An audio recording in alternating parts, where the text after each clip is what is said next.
Beirut हमले को लेकर की गई थी बड़ी तैयारी। अमेरिका से नेतन्याहू ने हमले की अनुमति दी है और इजरायल में रक्षा मंत्री ने कमान संभाली है।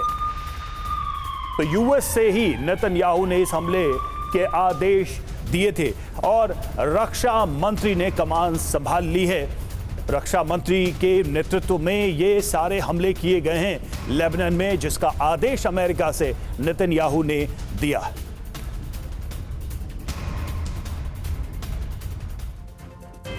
तो हर तरफ यही सवाल है कि क्या नसरल्ला मारा गया, मुख्यालय पर हमला कैसे हुआ, इसको भी समझते हैं। न्यूयॉर्क से नेतन्याहू का आदेश आता है और किरिया वॉर रूम में रणनीति बनती है। बेरूत के दाहिया में इसके बाद बमबारी होती है। ये तस्वीरें ये बता रही हैं कि कैसे स्टेप बाय स्टेप ये हमले किए गए। और देखिए, इजरायली सूत्रों से बड़ी जानकारी सामने आ रही है। हिजबुल मुख्यालय पर 60 बंकर रॉकेट दागे गए, जो भी अंदर था सभी लोग मारे गए, ये दावा किया जा रहा है। तो बंकर बस्टर बम 60 इनका इस्तेमाल किया गया और इसके बाद जो तबाही हुई उसको देखते हुए कैलकुलेशन ये जताया गया है, खासकर इजरायली सेना की तरफ से, कि जो भी होगा उस वक्त बंकर में या उस बिल्डिंग में वो नहीं बचा होगा।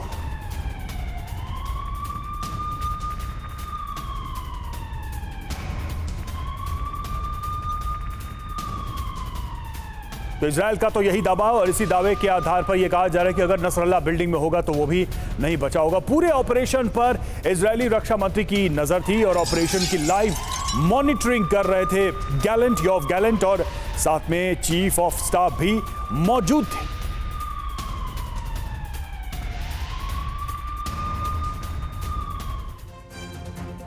और इस मुख्यालय पर हमला पल पल की निगरानी रखी गई, इस पर नजर रखा गया, कैसे ये पूरा अटैक हुआ, कैसे इसको मॉनिटर किया गया, जरा उसको भी हम समझते हैं। तो हिजब मुख्यालय पर हमला, पल पल की निगरानी, बेरूत के दाहिया में बमबारी, और ये तो अभी भी हमले चले हैं उसकी तस्वीरें भी सामने आई हैं। वॉर रूम में उस वक्त कौन कौन मौजूद था और कैसे मॉनिटरिंग की जा रही थी, तो देखिए रक्षा मंत्री योव गैलेंट वहां पर मौजूद थे। हालात को देखकर सारा फैसला लिया जा रहा था। IDF चीफ हालेवी भी मौजूद थे और इस हमले के दौरान सारी मॉनिटरिंग की जा रही थी। Deputy chief of staff Amir Baram भी इस दौरान उस कमरे में मौजूद, और इजरायली एयरफोर्स चीफ तमर बार की भी मौजूदगी थी, क्योंकि इसमें F-35 का भी इस्तेमाल किया गया, एयरफोर्स का इन्वॉल्वमेंट रहा। तो इस तरीके से इस पूरे हमले की मॉनिटरिंग की गई और सिचुएशन को देखते हुए ये सारे अटैक किए गए।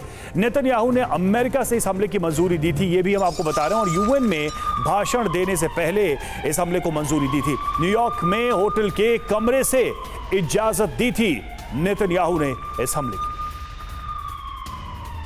ये वही तस्वीर हम आपको दिखा रहे हैं, ये देखिए तस्वीरें, वहां पर मौजूद थे नेतन्याहू और इस हमले का आदेश उन्होंने होटल के कमरे से ही दिया। यूएन में अपने भाषण के ठीक पहले यह आदेश जारी कर दिया गया।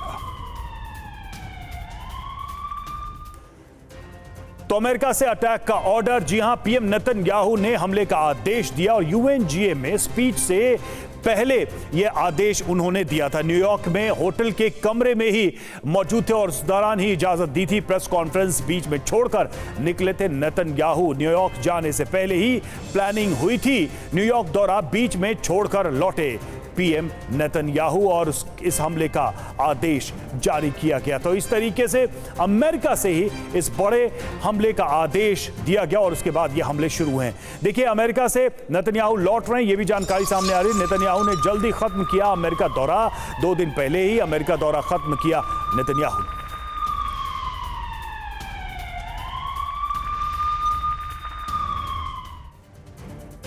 और बेरूत हमले पर अमेरिकी राष्ट्रपति जो बाइडेन का बयान आया है, हमले की जानकारी नहीं थी, ये कहा है बाइडेन ने। हम अभी जानकारी इकट्ठा कर रहे हैं, जो बाइडेन का बयान। और दावा किया जा रहा है कि नसरल्लाह को मारने की इजरायल की ये तीसरी कोशिश थी। पहली बार 11 अक्टूबर 2023 को मारने की प्लानिंग थी, दूसरी बार पिछले हफ्ते मारने की प्लानिंग थी। दोनों बार कैबिनेट से मंजूरी नहीं मिली, फिर 27 सितंबर को हमले की मंजूरी मिली। तो देखिए, दूसरी बार ये परमिशन दी गई, दोनों बार कैबिनेट में मंजूरी नहीं मिली थी और इस तरह से इस हमले को कैबिनेट से अप्रूव कराया गया। अब इस हमले में सबसे बड़ा सवाल यही है, जो दावे किए जा रहे हैं कि नसरल्लाह भी मारा गया है, जिसकी अभी तक पुष्टि नहीं हो पा रही है। कब कब नसरुल्लाह को मारने की प्लानिंग हुई, जरा उस पर भी हम गौर कर लेते हैं, क्योंकि ये बड़ा हमला और ये दावा भी बड़ा है। पहली बार 11 अक्टूबर 2023 को कैबिनेट से मंजूरी नहीं मिली, और दूसरी बार पिछले हफ्ते कैबिनेट से मंजूरी नहीं मिली जब दूसरी बार इसका प्रस्ताव सामने आया। तीसरी बार की बात करें, शुक्रवार 27 सितंबर को कैबिनेट से इसकी मंजूरी मिली और तब जाकर ये बड़ा हमला किया गया, जिसमें दावा यह कि नसरुल्लाह को मार गिराया गया है। और खुफिया जानकारी के आधार पर आईडीएफ का हमला हुआ। 6 बजे नसरुल्लाह के ऑफिस जाने की सूचना थी और 6:05 पर आईडीएफ ने मुख्यालय पर बमबारी की थी। तो तीसरी बार यह तय हुआ कैबिनेट की बैठक में कि हमला करना है, और इस तरह से नसरुल्लाह के मूवमेंट की जानकारी ली गई और तब इस हमले को अंजाम दिया गया और हिजबुल्लाह के हेडक्वार्टर को तबाह कर दिया गया।